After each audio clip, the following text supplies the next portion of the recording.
Well, good morning, good afternoon, good evening, whatever time it is, wherever you are tuning in. Thank you so much for joining me today for my next installment of Facebook and Instagram Live. I know you're all excited. I am too. Really happy to be here with you all today. And yeah, looking forward to getting into another exploration of mindful communication here. And if you've been watching my Facebook or Instagram lives in the past, you know that I do roughly a month or maybe 5 weeks of these consistently, leading up to an online meditation program that I'm offering. And this is no different in that way. And so I just want to speak to the program just a little bit before we get into the topic. So the title of the program that I'm referring to is entitled Mindful Communication.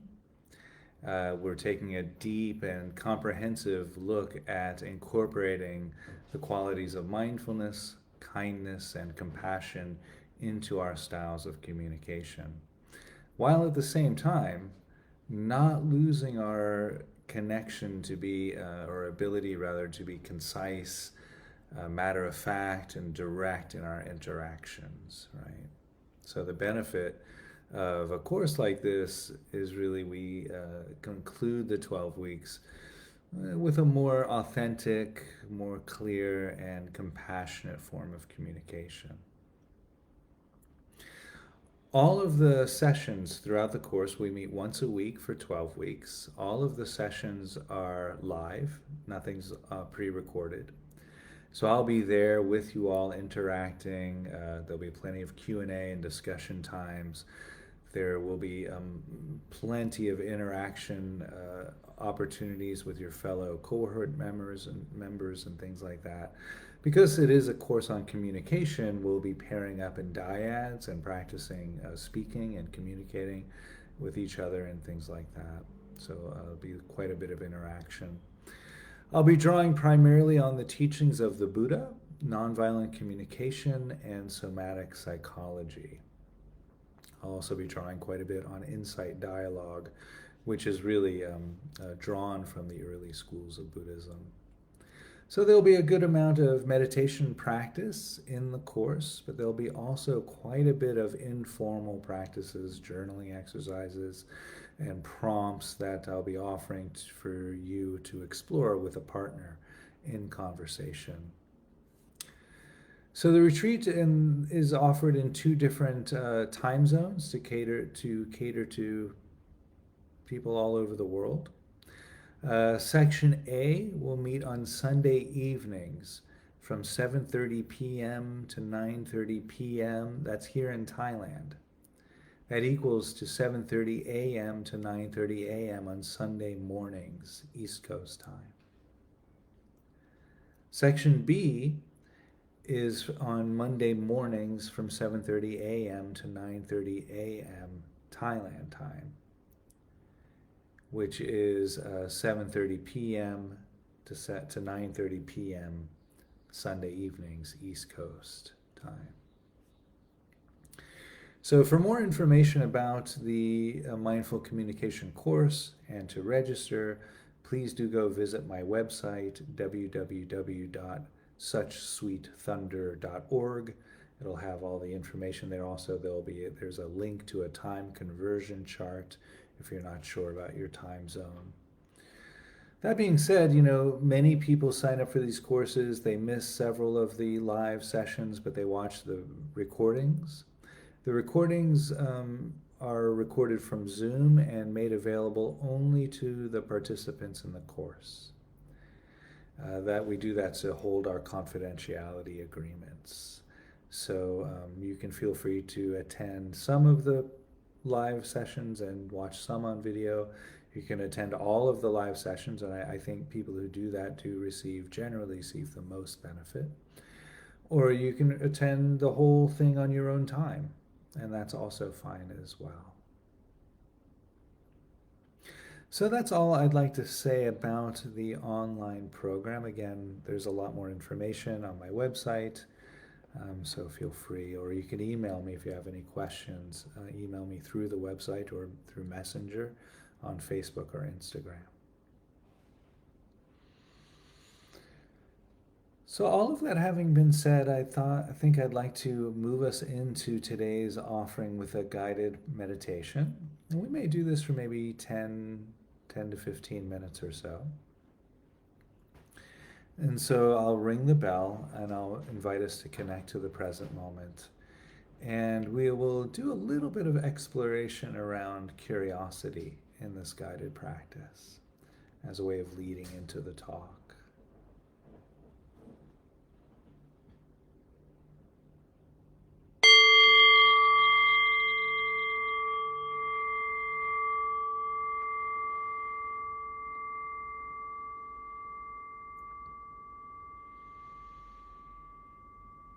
So the invitation here is just to arrive into this present moment.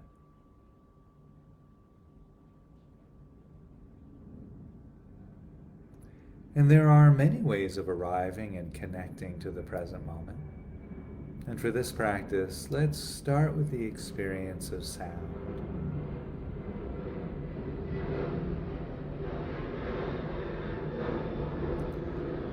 So simply becoming a listener of the present moment, noticing the sound of the airplane flying above. You might notice the sound of bird songs, the occasional rooster crowing if you're in an area of the world like I am.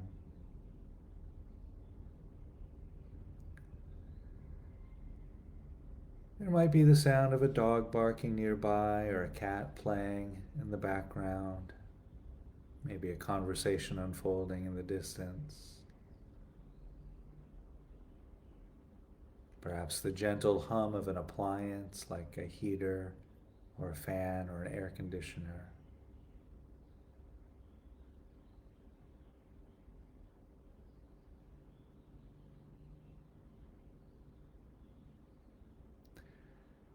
Perhaps noticing how this field of sound is always changing. There's this constant flux of pitch and volume and texture, a never-ending dance between sound and silence.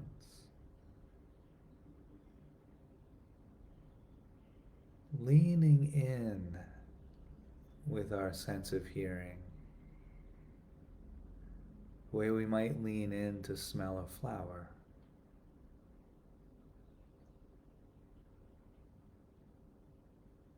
With a type of curiosity and care.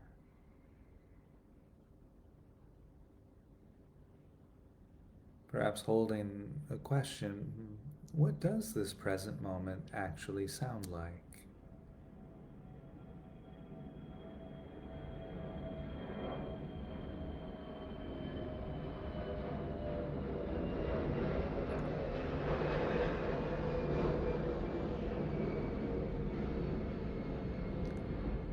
And so perhaps we can meet the fade of each sound with a question mark, like, what's next?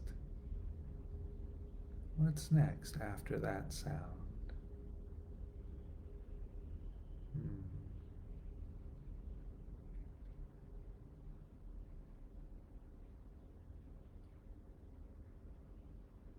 We might then bring awareness to the body. And again, we might offer a question here. What do the feet actually feel like? Above or beyond the concept or word feet? What's the actual felt experience?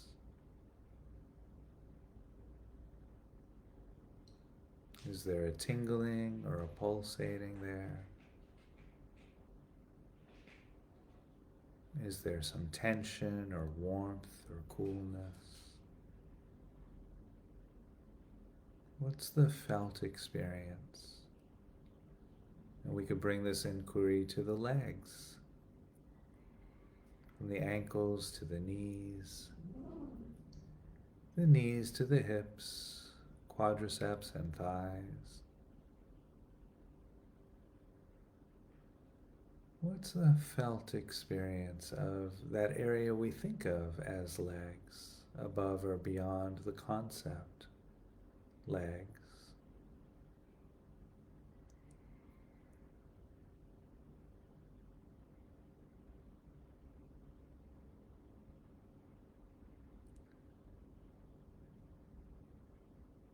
Are the sensations changing?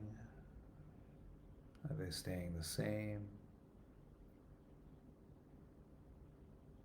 What's the quality, the felt quality of the feet, the legs? Maybe including the back too. Going above or beyond the word back. And simply noticing, without commentary, without judgment. Perhaps inquiring, what does the back actually feel like in this moment?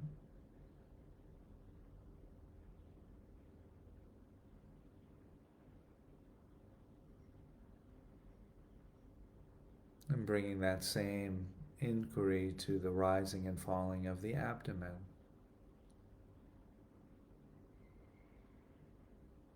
Noticing the areas of tension in the abdomen and softness.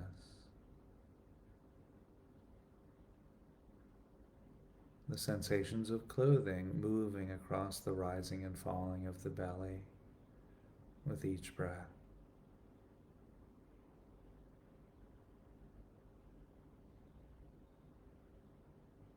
We might also notice the rib cage expanding and contracting. Maybe we can bring an inquiry to the upper torso, like, can I feel my heart beating?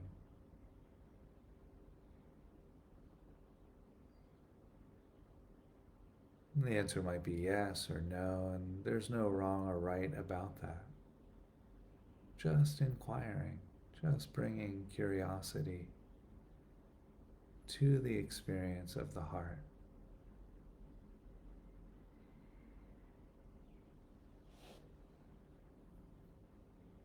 And perhaps bringing this same exploration to the shoulders.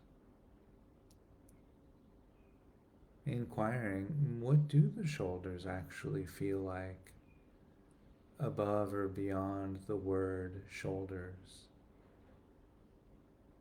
What's the felt experience?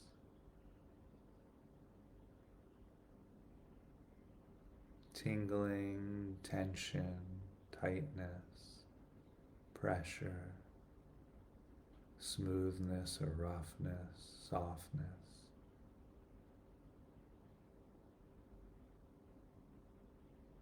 Inquiring the same inquiry throughout the arms, from the shoulders to the elbows to the wrists.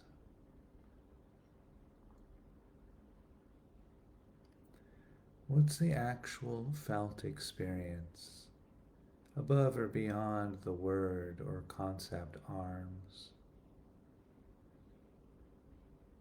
Warmth, tingling, pressure, coolness, maybe a texture from clothing against the arms, whatever's there.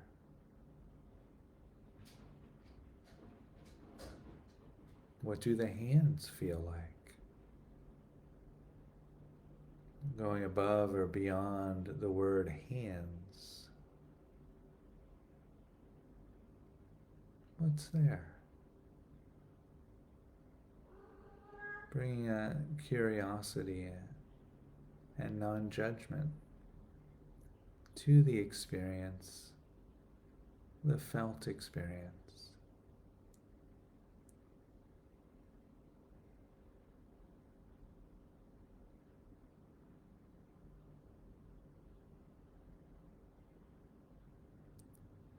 And perhaps bringing this same exploration to our own face, letting go of any concept or idea of what we look like, and going right to the actual experience of this area we think of as our face, beyond or above any concepts or word face.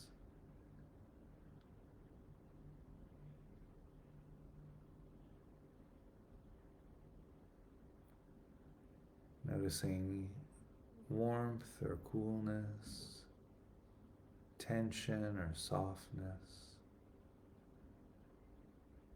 whatever's there for you.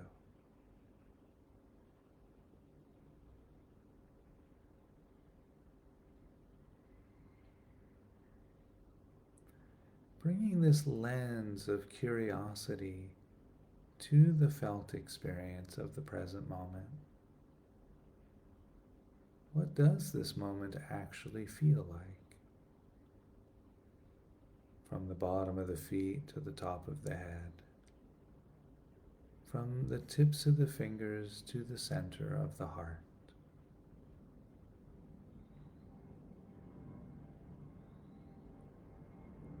What does the body feel like in this moment?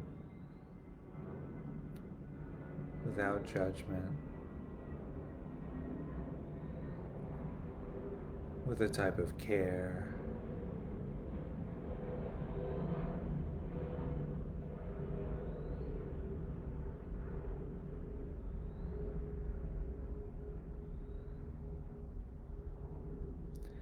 And then exploring the feeling of curiosity itself. Does it feel like to be curious about the sensations of the body? Does that curiosity feel like? You might even make a sound like, what does that feel like?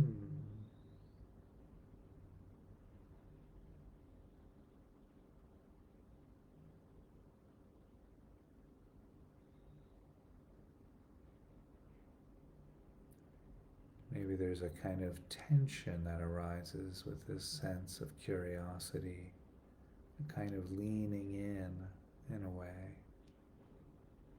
And there might be a kind of pleasantness around that.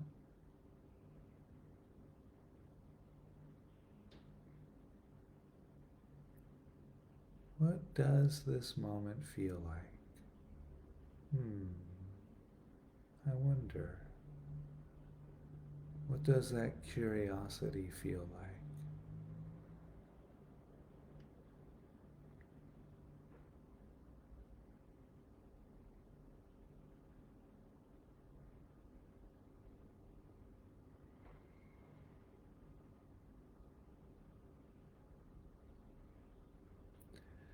And so in a few moments' time, we'll begin to shift away from this guided meditation and back into a conversational space. And I'll cue that by ringing the bell 3 times.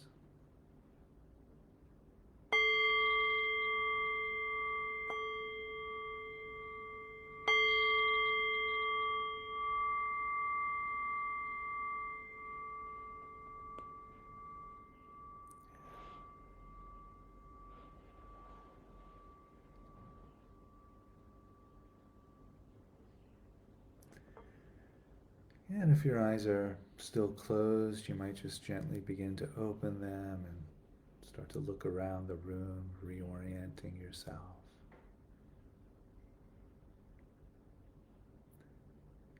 The last 2 times we met, I invited us to really gaze at a meaningful piece of artwork, perhaps, or if your pet is nearby, or a photograph of a loved one, something that's meaningful visually. When we come out of a meditation, it can be nice to just land our eyes on that. And then we can kind of titrate how much of our awareness we give to the visual experience and how much of our awareness stays with us, with our felt experience of the moment. And this is how we develop a kind of active listening, right? Where we can, the ideal is to find that balance where we can really be, open and warm and curious about the person or people in front of us, and connected to our bodily experience at the same time, so that we can feel when, in the body, when we're speaking to our intention and when we're listening to our intention. So, for example, maybe my intention for a given conversation is to show up with kindness and care. Right? That's generally an intention I tend to carry into conversations. Not always, but often. And so then, if my intention is to arrive into a conversation with care and curiosity, and if I'm still 50%, 40% connected to what's happening internally, my body will tell me when my words are straying outside of that intention. So for example, if my intention is to show up with curiosity and care, kindness, and then somebody says something that maybe activates me a little bit, and then some words are coming up that are not, that are maybe anger laced or sarcastic or frustrated or whatever. There's a physical response in the body. There's a contraction in the abdomen, a tension around the heart area, maybe my jaw or shoulders will get tense. And that happens before the words come. So one of the reasons for the body scanning type meditation, all of the present moment awareness type practices, they help us to stay sensitive to what's happening internally, so that our body becomes sort of a barometer for skillful communication. That's the idea.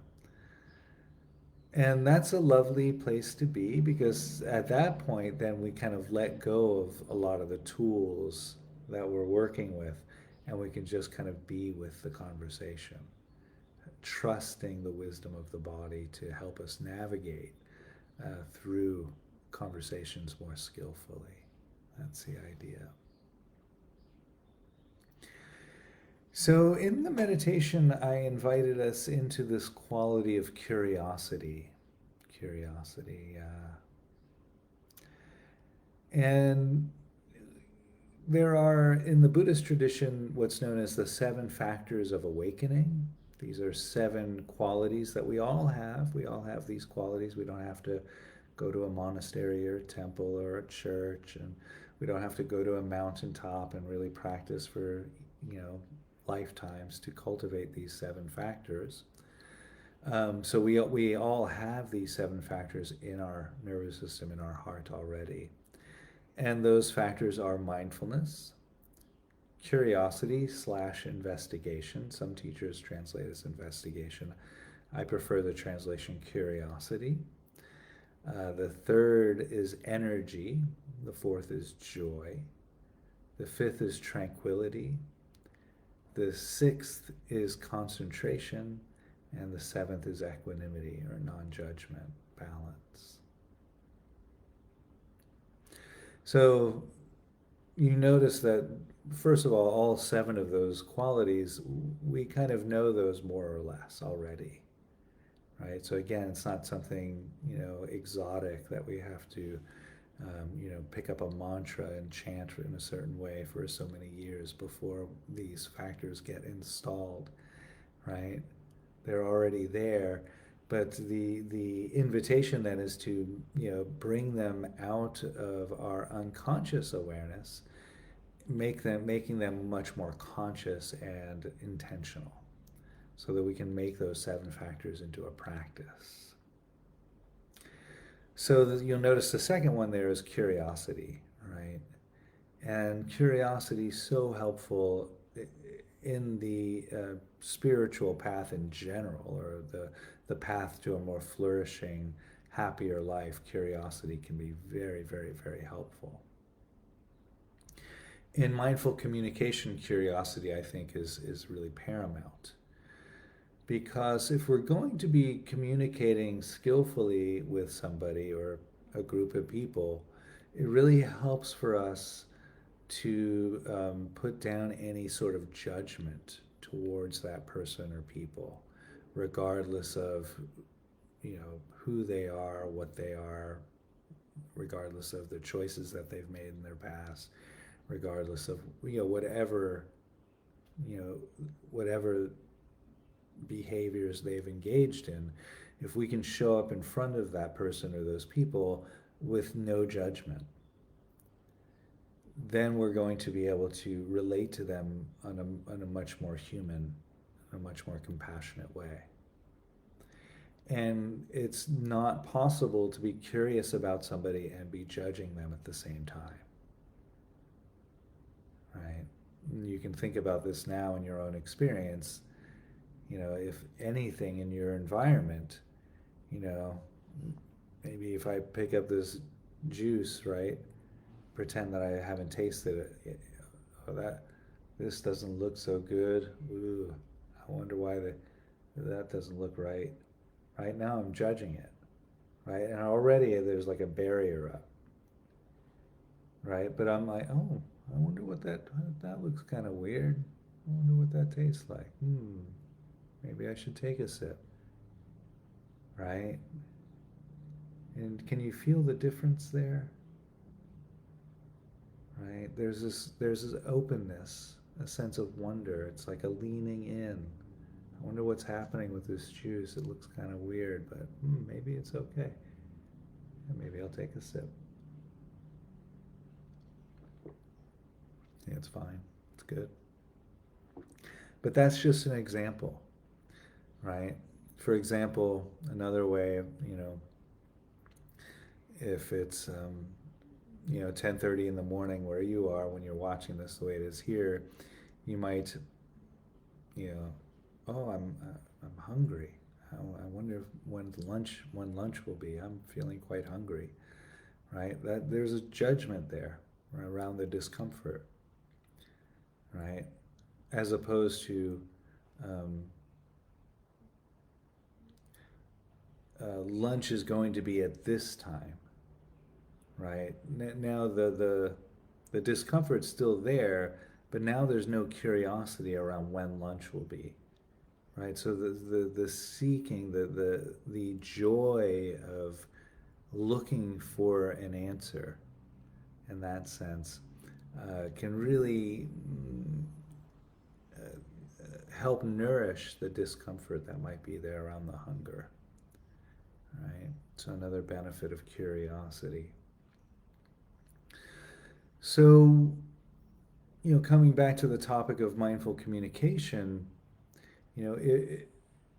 any sort of skillful communication, mindful communication, rests on the idea that both people coming to the talk, coming to communicate, are open and willing to change.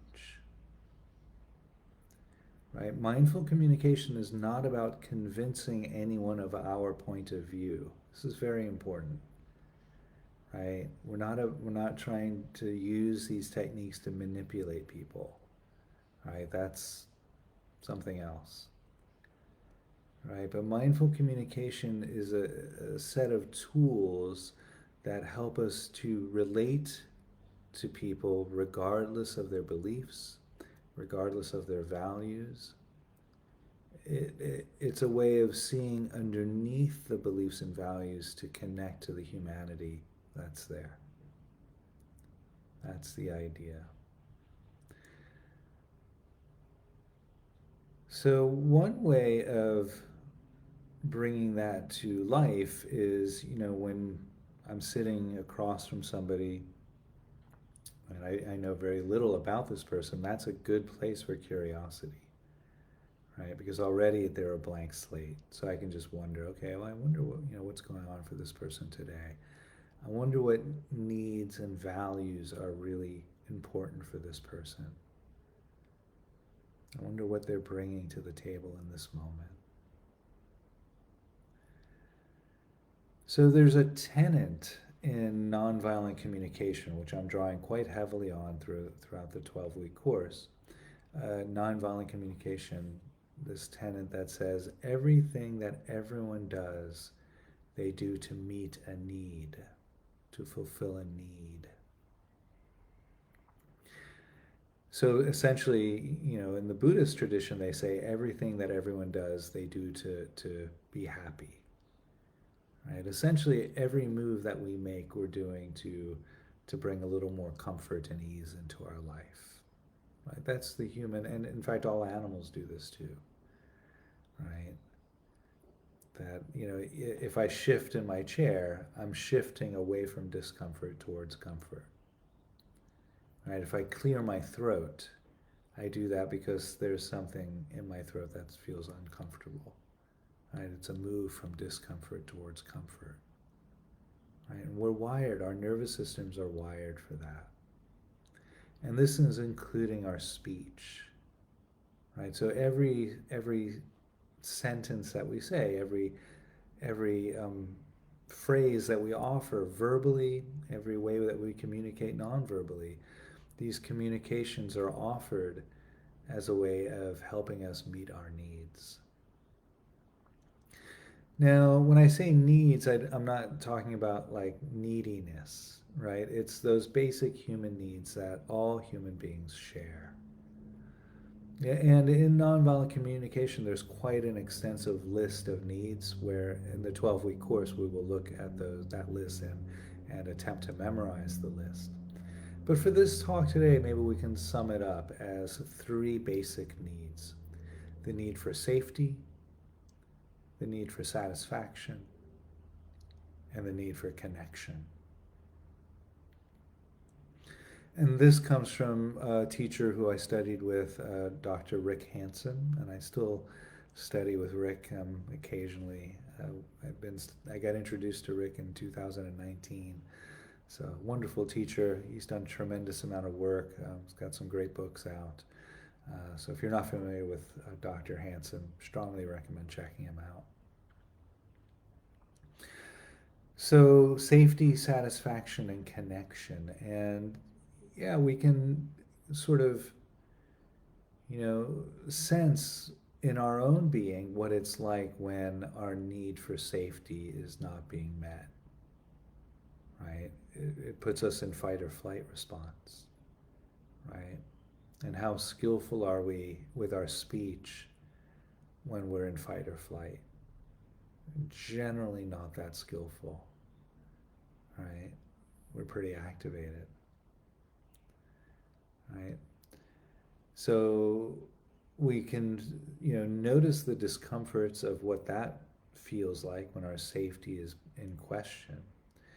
And then we notice that all other human beings feel that way from time to time. Right? And so we might, when we're in conversation with somebody, we might inquire, okay, is this person speaking to a lack of safety? It's their interpretation, by the way. It doesn't necessarily mean that they are, in fact, feeling unsafe. But are they themselves interpreting the present moment as unsafe? So we might hear some words coming out from the people in front of us, speaking to the need for safety. Right? Or satisfaction. Is the person or people in front of us, are they speaking to a thwarted need of satisfaction? Are they hungry? Are they lacking clothing or shelter? That could bleed into safety too, right? Are they unsatisfied somehow, in some way? Where is the dissatisfaction? Or are they very satisfied? Are they speaking very pleasantly? Oh, I had a wonderful dinner. I went for a walk with some friends. Maybe they're speaking in a very satisfied way. Lovely. And so we can start to identify that. Right? Connection.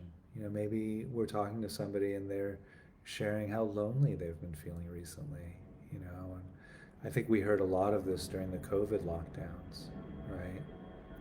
Maybe somebody's feeling a sense of disconnect internally to themselves.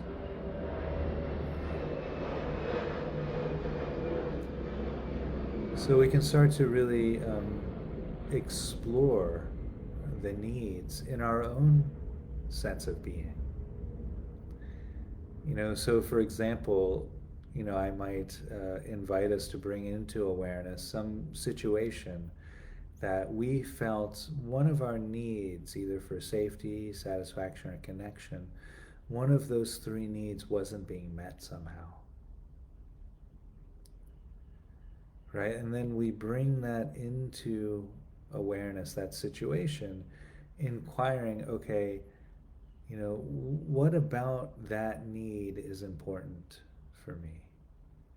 What's resonating for me around that need?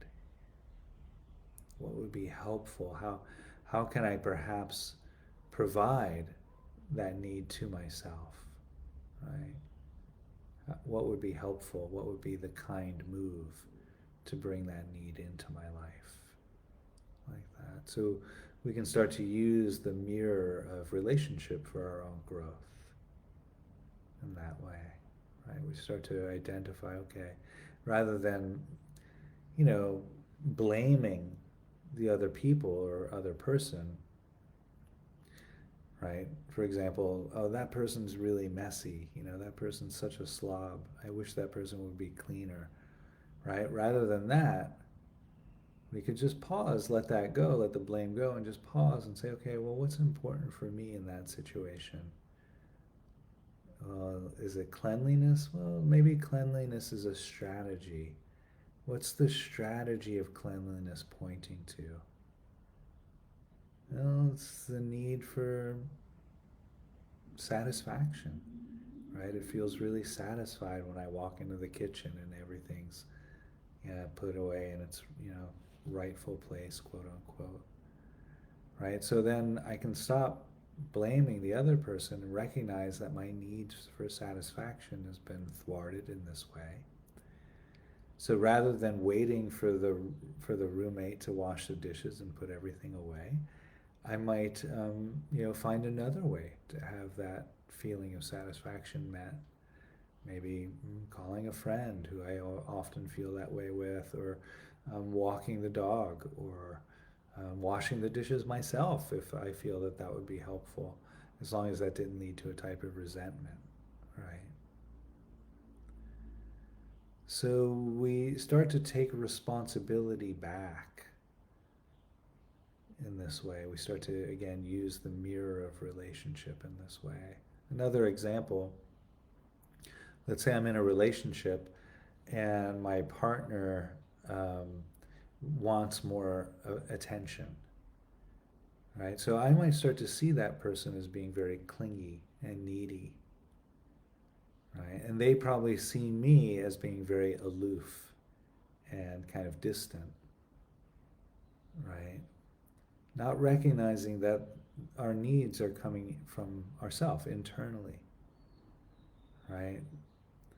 So if my need for space isn't being met in that relationship, well, there's some things we could do. I could have a conversation with my intention being to set boundaries with kindness and compassion, and I could address the boundary in that way. Or I could recognize that this person their comfort level would be greatly helped by more of my awareness or attention in the relationship. So I might find spaciousness elsewhere, right? I've been reading a couple of books. Maybe I put one book on the bookshelf and create more space in my own schedule in that way, right?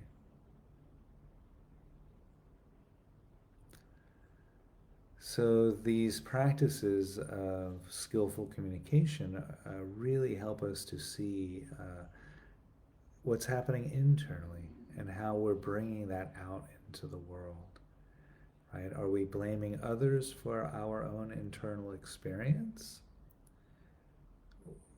Which is normal. It's natural. We all do that. And yes, there is definitely some influence from the outside world, right? What people say, how people treat us, that does weigh on us, right? Be ignorant to try to ignore that. And at the same time, we can take responsibility for how we're feeling in any given interaction, recognizing which needs of ours are being thwarted if we're feeling disappointed, upset, angry, and then fill those needs in our own way, in our own time. Like that. It's a beautiful set of practices. And so I want to come back to curiosity, where we started. And again, I'd invite you to try this on your own. Walk into a cafe, you see the person in front of you, and maybe, immediately there's some judgments coming up. Why did that person have all those piercings? Or why do they have those tattoos? Or that person looks kind, or that person looks mean, or whatever it is, whatever the judgments are. Stepping back and saying, I wonder where this person got those tattoos. I wonder what that piercing symbolizes for this person. Or maybe simply, I wonder what's important for this person today. The more curiosity we can stimulate in ourselves towards others, the more we step out of the judging mind, the comparing mind. So it's so helpful. And that curiosity, that release from the judging and comparing mind, is the doorway to skillful communication. So I hope you'll join me on the course. We launch the first week of January and it runs to the end of March. And again, please do go visit my website, suchsweetthunder.org, for more information. And I'll ring the bell to close us out.